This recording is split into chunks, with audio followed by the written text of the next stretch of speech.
Welcome in the new DharmaGaia Podcast. It's my big pleasure to introduce you for the interview, Jyoti. Welcome.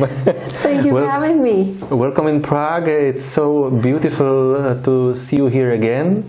Mm-hmm. And I know that you are working with the prayer for many, many years. And we published decades. For the decades.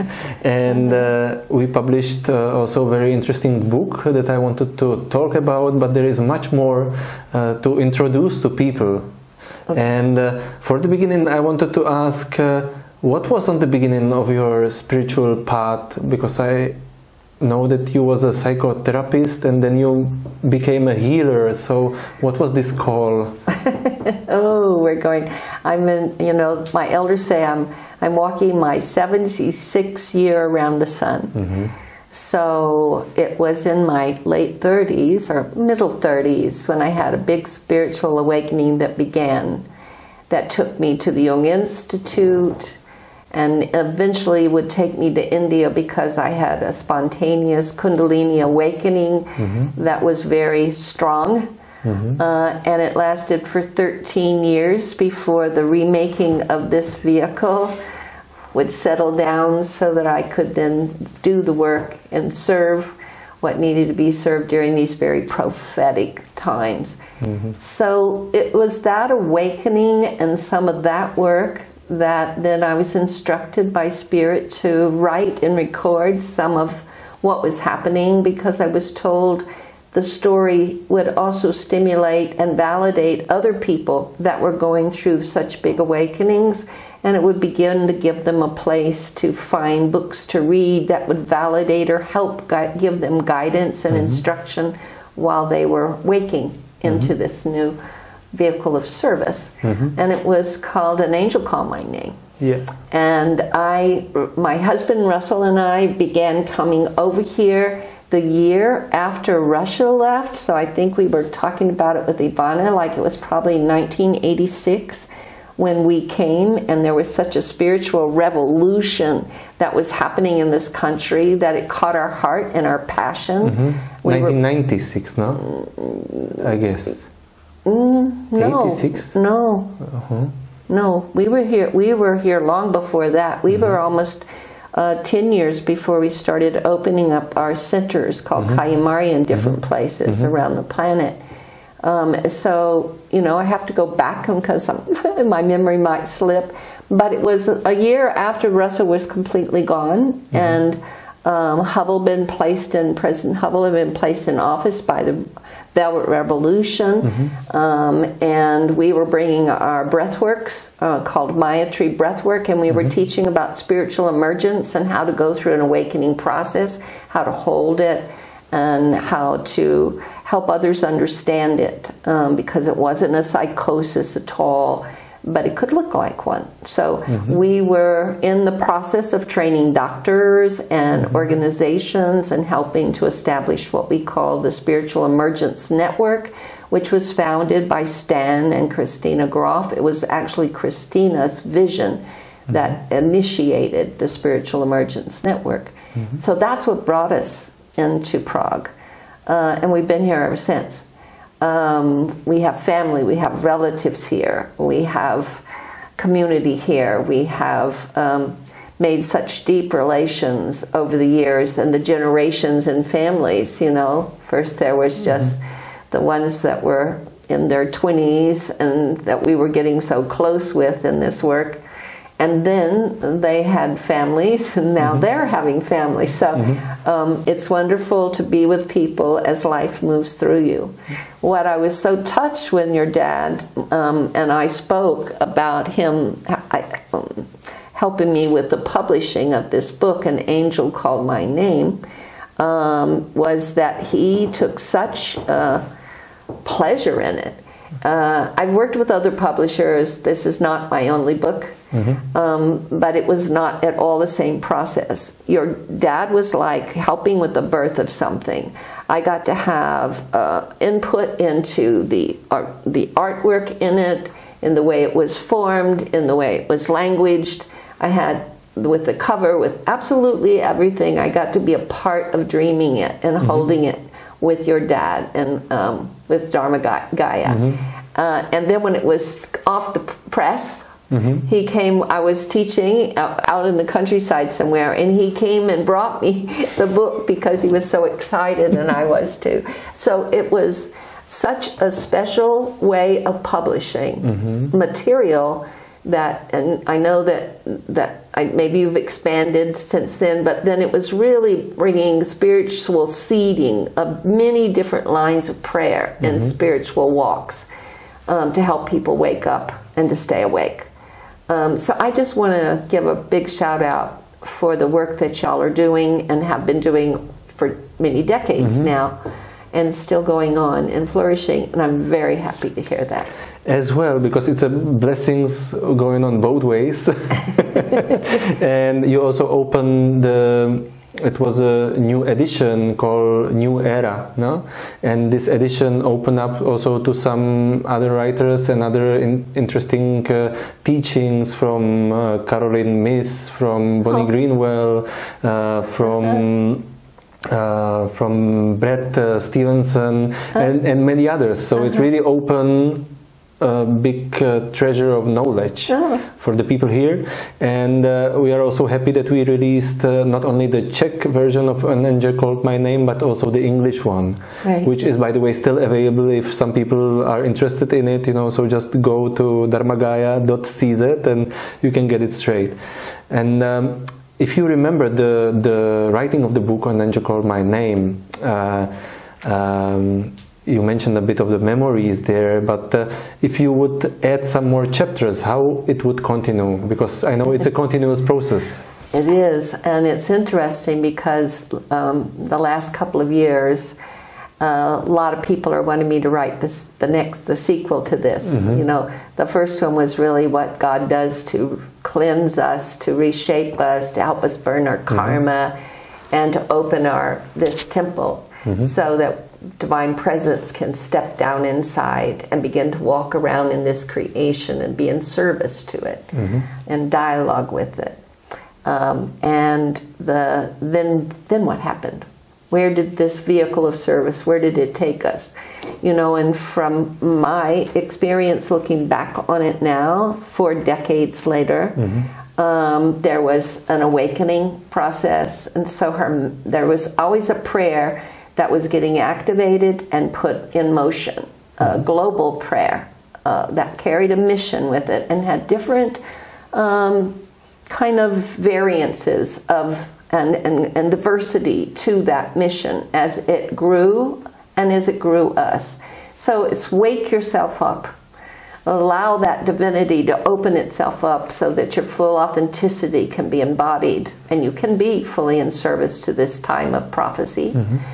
Create community. Learn how to live together again, following mother law so that you can remember the original way of life that is guided and directed by original principles. Those original principles of heart, unity, reciprocity, collaboration, tolerance, compassion.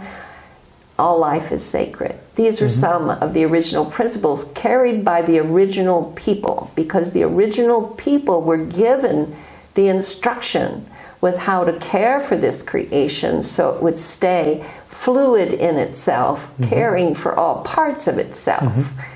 But at another point, we cut ourselves from that understanding and intelligence of nature. And now we're in the process of returning back to that original point.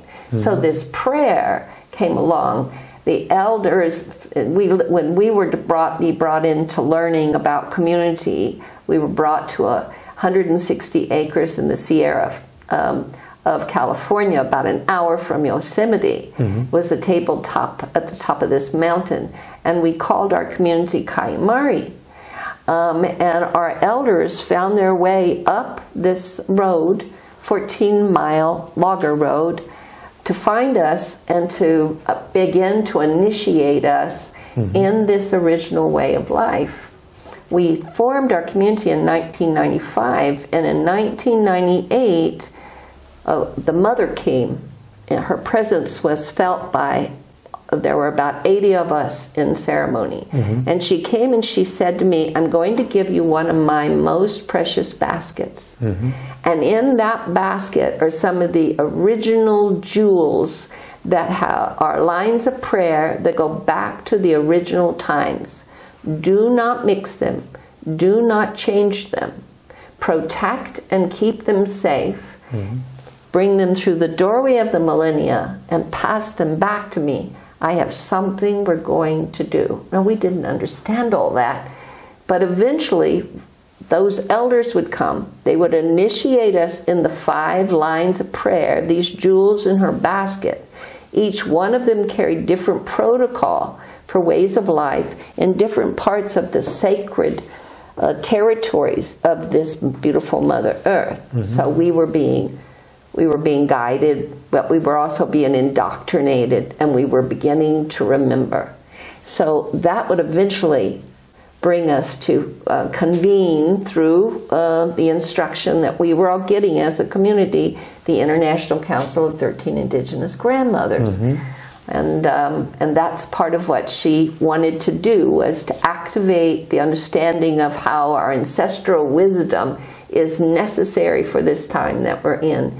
And the wisdom of a grandmother was being activated in all of us, because there's a grandmother to every one of us, to our family lines. And then how do we walk together with these very distinct and diverse spiritual lines and walk in unity and peace? And so that's what began to happen. And then she developed out of that what she calls, what the Mamos in Colombia call, the fountain for natural order of our existence. And that mission was to activate and restore a model, economic model that was based on reciprocity and collaboration and guided by nature and the sacred. In October 2004, you realized the call to bring together 13 indigenous grandmothers to sit by one fire and to talk and to share their wisdom and knowledge. So it's almost 20 years ago. Can you tell us more about the vision that called this circle together? Well, as I just shared with you this basket with these jewels, the instruction is that we would walk with this to protect these ways, and that we would walk through the doorway of the millennia, which we did, and then we would hand it back. And so when we activated this vision and convened the first gathering, which you mentioned in New York, upstate New York, was actually at the Dalai Lama's medicine retreat space, and we lit our fire there. We thought it was going to be for 1 year. But the grandmothers, we met with them in private prior to opening to the public, and they determined that they wanted to become a council. That's when they gave their own name of an International Council of 13 Indigenous Grandmothers. Our team came together and said, well, we have a not-for-profit and you can just have this if you want it. But they determined that they would rather, as they would say, be under the blanket of Center for Sacred Studies, because that was one of it's our church arm that also allows us to protect earth-based ways of prayer.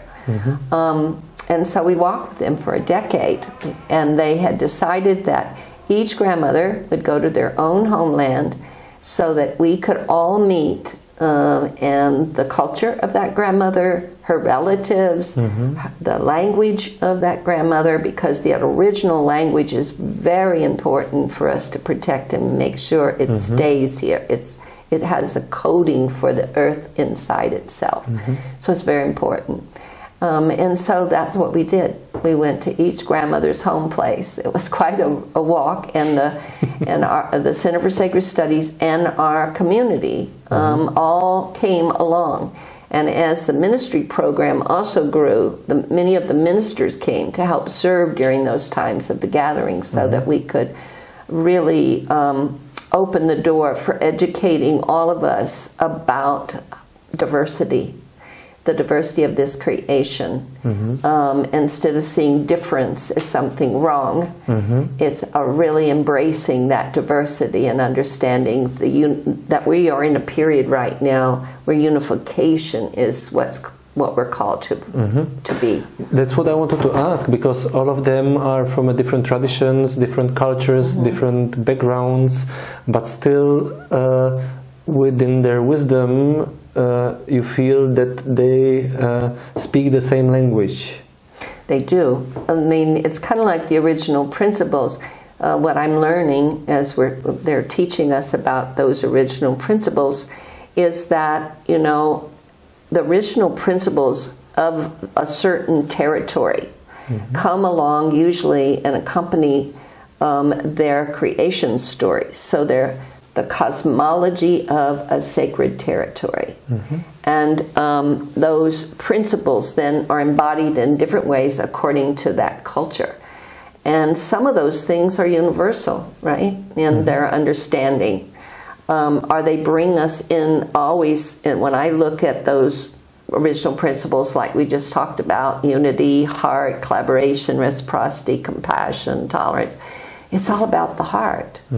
It's all about recognizing that we all have the same color of blood running in through us all, and that as one of my Ogualasu grandmothers that was on that council, and she Beatrice, long visitor Holy Dance, she said, if you take your palms and you put them out this way, no matter what color your skin is on this side, they're all the same this way. So let's meet and enjoy and embrace the diversity of who we are. And I think like never before, it's so important right now in the moment on this planet that we're in. Now time would move along and they would need their independence and took that. And I had been given another, what I call archetypal seed, called the fountain for natural order of our existence. It's what the Kogis would call it. It brought me down to Colombia when I caught this vision, and I went to meet with them to make sure that I had heard the vision in the good way. And I met them because we were in Brasilia hosting Maria Lice's grandmother's council there. And it was my first time to personally meet Saga Carmen and some of the others that traveled with her out of Colombia from these 4 original people. You can learn more about them by seeing a little film called A Luna, and it will tell you why they came out of this territory I call at the top of the world, at the very top of the La Sierra Nevada, where they still live a culture that's never been touched or in any way by the West. They still hold that original culture, and the teachings are very deep. They call themselves the Elder Brothers. And so I went down there. I talked to Saga Carmen in Brasilia, and I said this. I told her this vision was nudging at me, and I was like, "But I'm not an economist, you know. I'm a spiritual teacher, and I know how to pray, but I don't know." But when I went down when I caught the vision of the fountain, and I went down with Loretta, a Freda-Bear cook, who was the daughter of Beatrice and Rita, long visitor Holy Dance, on the council, along with Darlene Hunter, who has worked with me in growing communities all these years, along with Bethany Yarrow, who went to interpret with us and holds a point for Kayamari in the East, the upper state of New York. We went there to see if the vision was, if I'd heard it correctly, and when we got there, representatives from all 4 of the original people of Colombia, the elder brother, they had all gathered to listen and speak, and so for many days we went through things. And then they said, "Yes, Jyoti, this is where the fountain should sit, and we need to sit on it too." So I don't know if you've heard about these original people. We, over these last 11 years now, we've been walking very closely with them. They have actually designed the instrument to bring this restoration of economic model into play. What I came to understand was economy of life is not about just money. Economy of life means that everybody that comes to the table brings a thread their own unique contribution to our global village. And if we honor and value each of those contributions the same, then you have an economy of life that's has equanimity. And so that's where it's bringing us, is to a return to that way of holding life and caring for it. So we went down there, and they said yes, it needed to happen. Now the four original people, the sagas are the spiritual women leaders, and the mamos are the masculine spiritual leaders. The mamos are either when they're seen before, when conception and ceremony is done, because there's this a being coming that's bringing a high level of consciousness, or they're seen while in utero, or they're seen when they're caught. And once that happens and they're birthed, they're taken into the caves, and they do not see the light of day until they're 9 years old. Then they're brought out, and they go through this set of exams to see if this consciousness has fully awakened, and if not, they're brought back into the caves till they're 18. And I've been working with some that were in the caves for 28 years. So when we got this validation from them, what we've done since is they go into consultation, and when they can go into consultation for 3, 5, 7, 10, how many ever days they're called to do so, they go directly and absorbed by the source. Then they receive the instruction. They bring that instruction to us. We walk that instruction out. Then we hold ceremony for gratitude of the teachings we receive. We go back for the next level of instruction. So that is how the fountain has been designed by this earth instruction. And now, because of the time we're living in, they're getting quite active with us in regards to what we must do. We just came from Iceland, where they have said they needed to go to the north to activate the pillar there that would begin to bring a balance back to the earth, and they'll have to go to each of the 4 directions and do the same. They went to an Arctic assembly where world leaders were coming together to decide whether they're going to go into Greenland and Iceland and excavate the minerals and all there again, which would begin to destroy one of the last remaining biocultural regions. And these are regions that hold sacred sites that literally keep the earth in a healthy way. And so they went there with a message. And what they told us after kind of being with this assembly for a few days is, you know, everyone's concentrating on climate change and how it's heating things up. But as we talk about that, you're heating things up. There is no resolution to be found there. You must take the seeds into the earth and water them again. We must return to that original way of life and activate and restore and protect these sacred territories, which are kind of like acupuncture points on the earth. And we've set churches on them and other buildings on them, or we've put fences around them, and we haven't allowed the original people to bring the ceremonies that the earth needs to keep those sites active. So you can imagine what would happen on your body if all your main places that keep your organs activated were shutting down. So all of my elders, and I work closely now with the Mother Earth delegation of United Original Nations. You can go to YouTube and see some of their prayer work and the offerings of how to guide us through these very tumultuous times.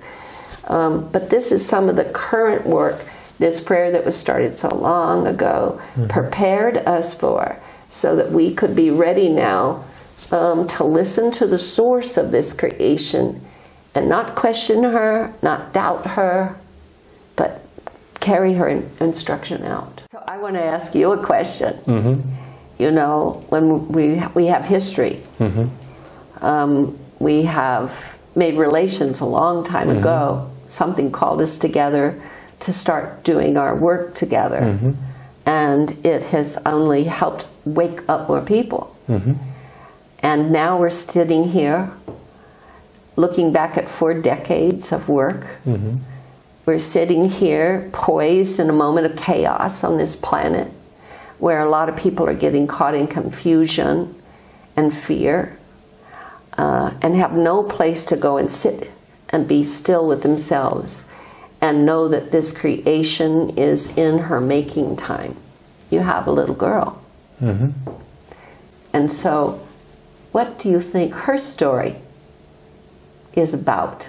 For truly, that is why we're doing all this work over all these years to get that soil ready for her to plant the seed she carries.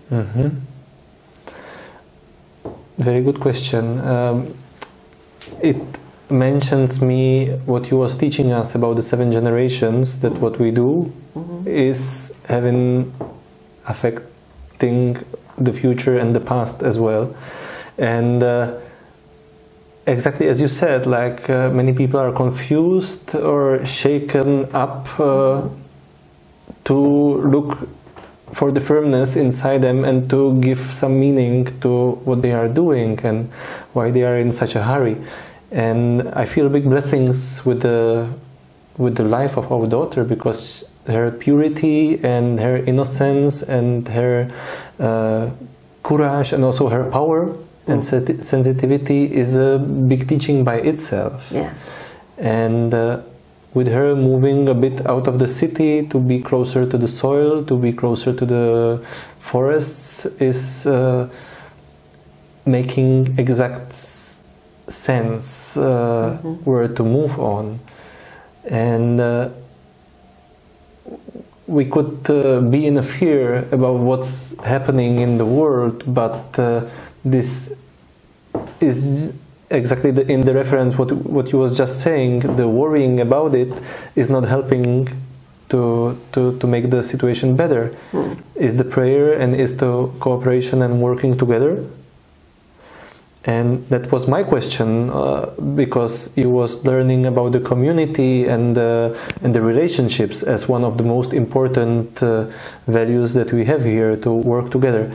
And within what is happening in the world, that was my question, like, what is this firmness of like embracing the differences between the different cultures, where is possible to find a peace even in what is happening now?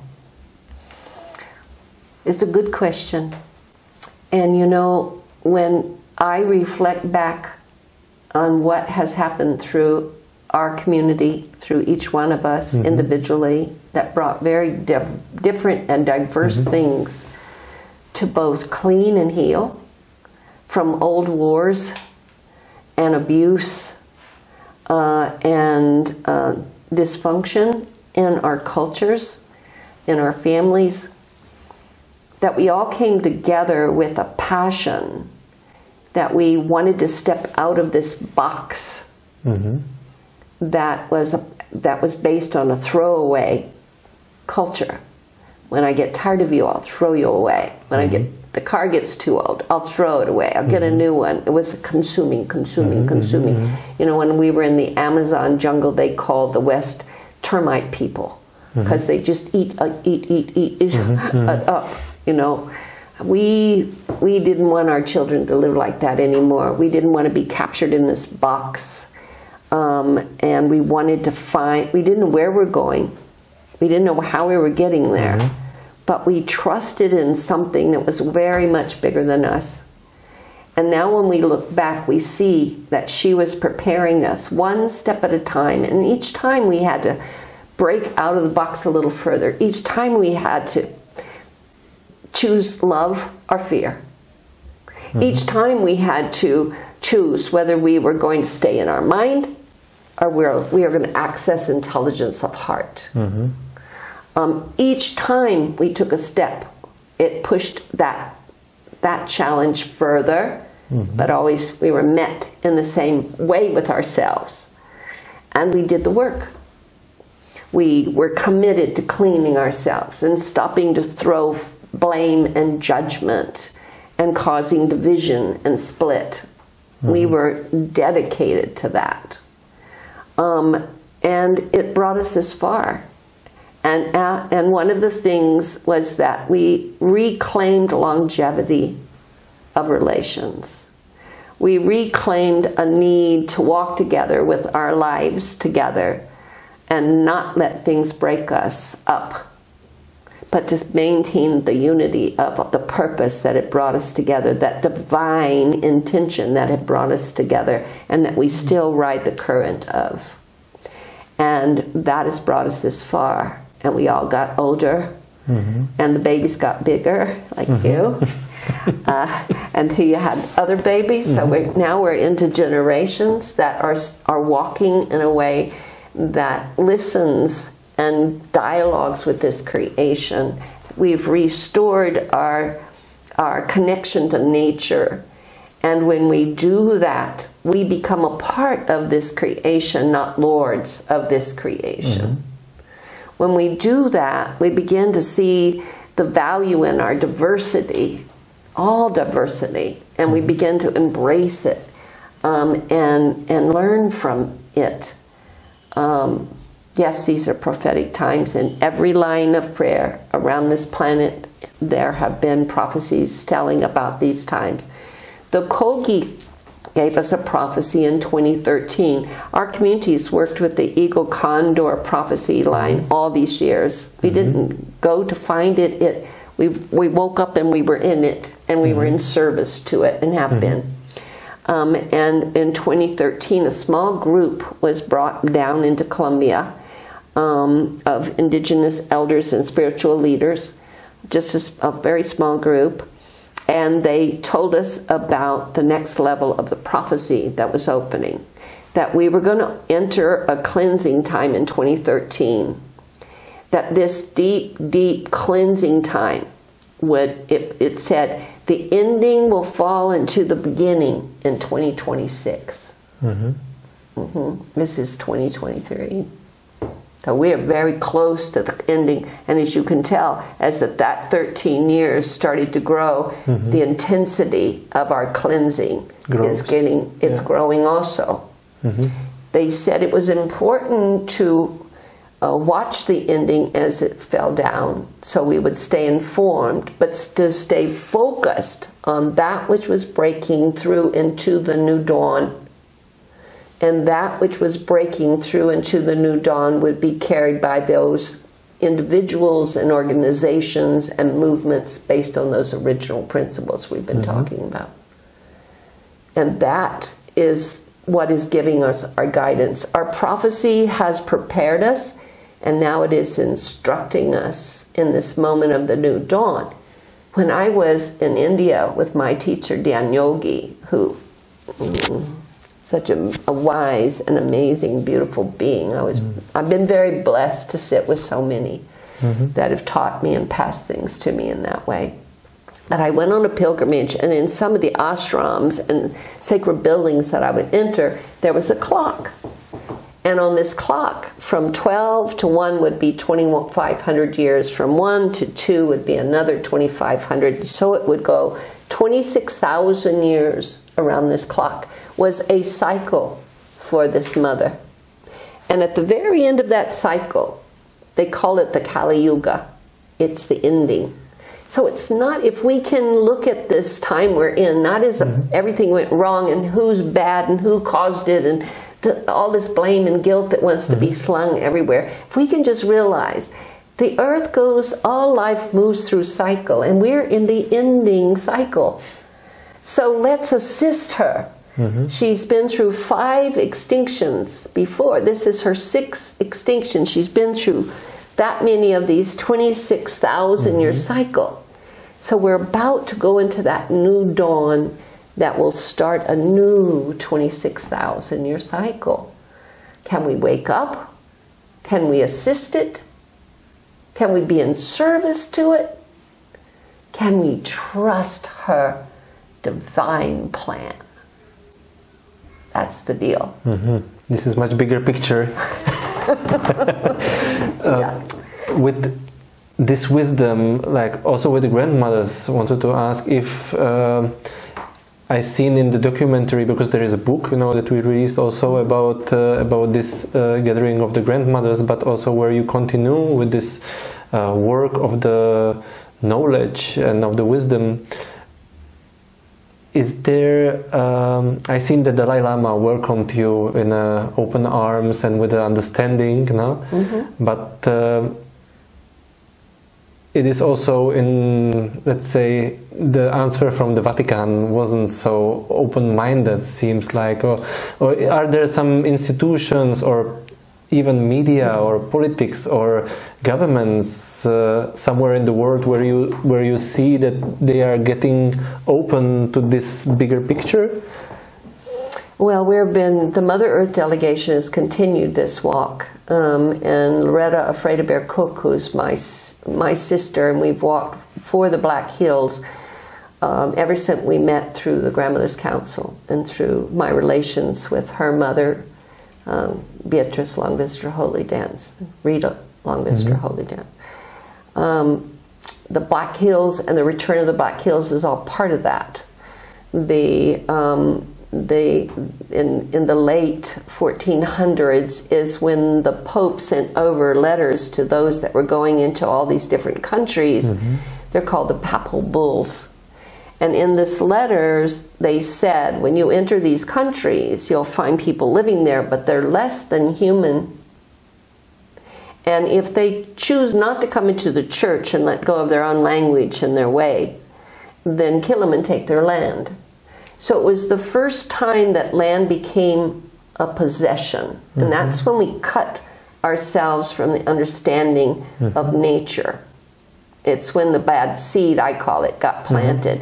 And a genocide started to flow across this whole planet, forcing these people that have the knowledge of how to care for this beautiful planet, forcing them into horrible situations, or killing them, or the history is not a good history. It's a hard history. So we've been continuing. Many have been knocking at the Vatican door. Rescind the papal bulls. Rescind the papal bulls. You must rescind the papal bulls. These letters are still being used in courts in the United States to still take land away from our original people. So.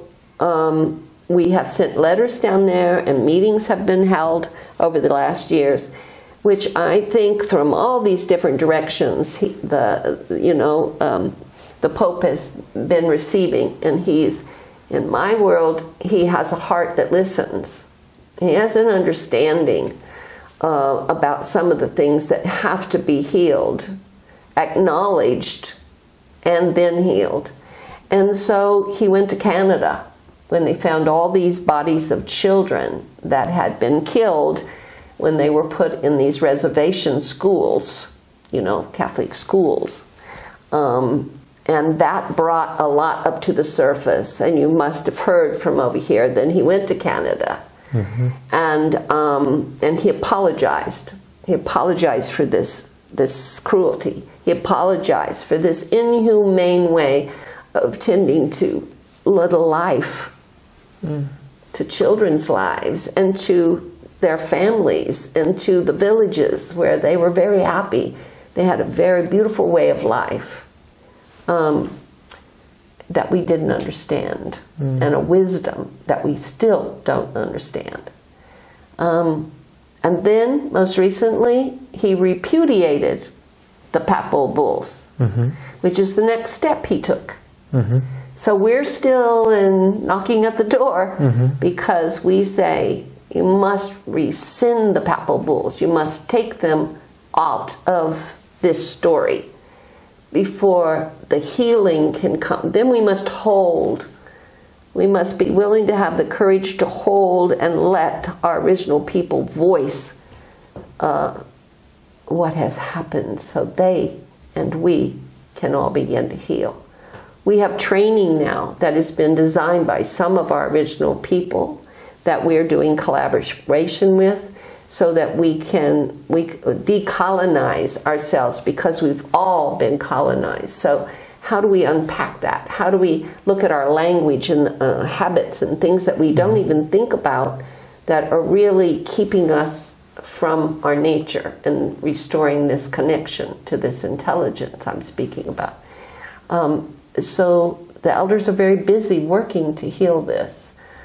Their courage, their truthfulness, and their focus on the whole of life is where they tell me we must continue to work towards the whole of life. So we're in that kind of hard work right now where we've got to look in the mirror of truth and we've got to see it for what it is. Is that making more impact? I believe it is. We do have lands that are starting to be given back from some of the work that we did in Colombia. We started following, and we do our work the way the fountain's been trained. We go into a territory, we get with the elders, they tell us those original protocols that we must follow in order to restore the original foundation, and then we can do the regenerative work to help it find its own healing and restoration so it's back to its full ecology. And a culture and a language are protected all at the same time. And so as we've done that, like we in Colombia, our second land trust we land there was for the Kogi, their first village, Teneca, which opens to all their sacred territory.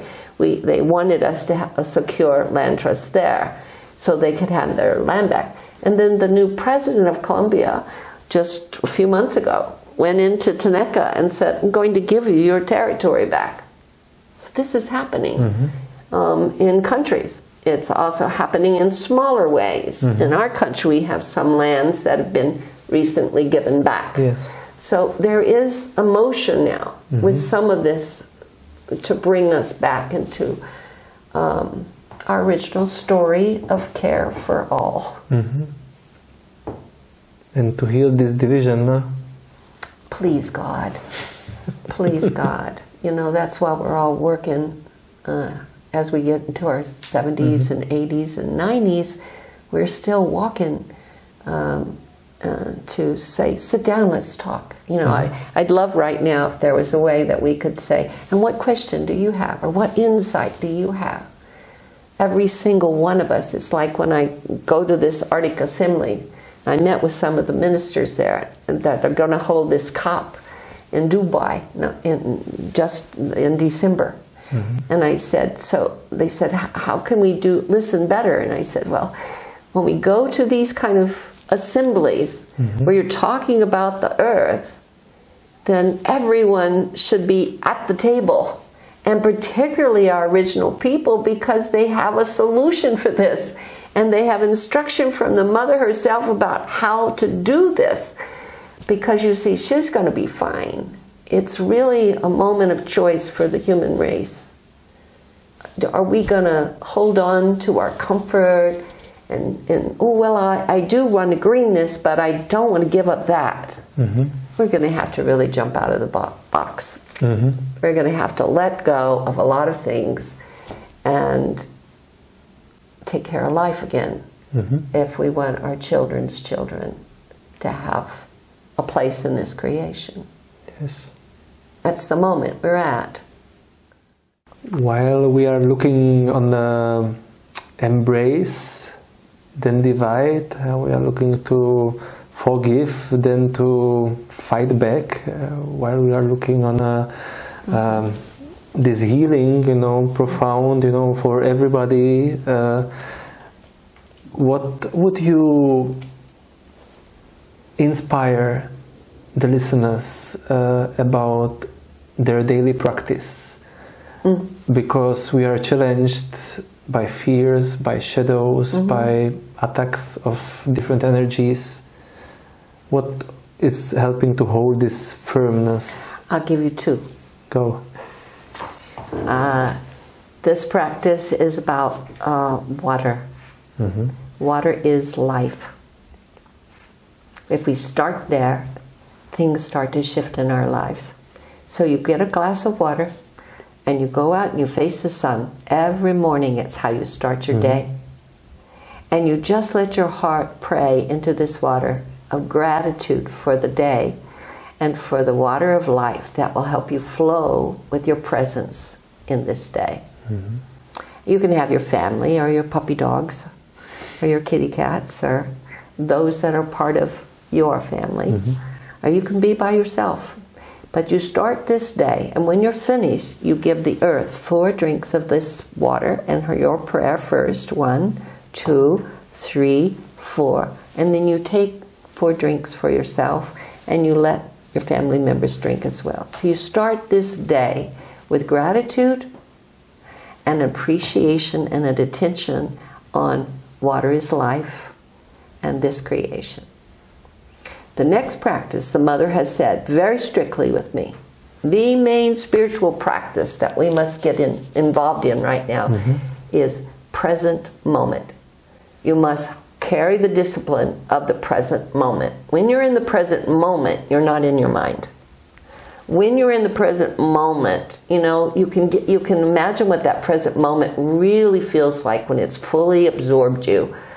Because it's one of those moments when your little one comes up and touches your cheek and, I love you, Daddy. Mm-hmm. And you kind of melt, right? You forget everything else around you, and the only thing is that present moment. Mm-hmm. Or when you're on that mountaintop and the sun is setting, and for a moment you go into the state of oneness. You're not thinking anymore. You're feeling and sensing, and it is a whole system that is activated in that moment. Your heart is open. There is no fear. Only love, because that's truly at the core of who we are. Mm-hmm.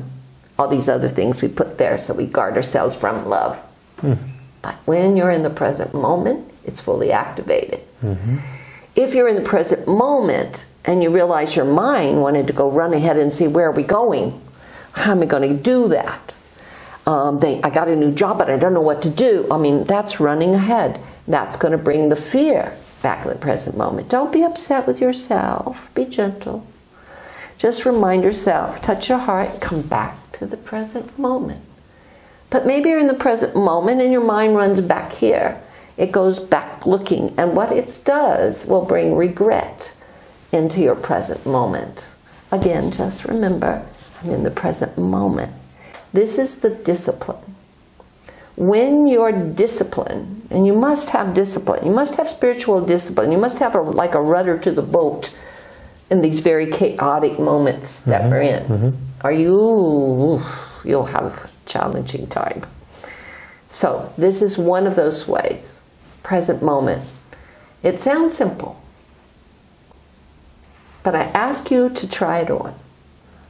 I ask you to wake in the morning and just walk and be in the present moment. And when you catch yourself thinking, just say thinking and come back to the present moment. That's the practice she gave us for right now. Mm-hmm. Mm-hmm. Thank you very much for sharing. I believe that it will inspire many. Thank you very much for your wisdom, for your teachings, for helping so many people around the world, you know, to reconnect within.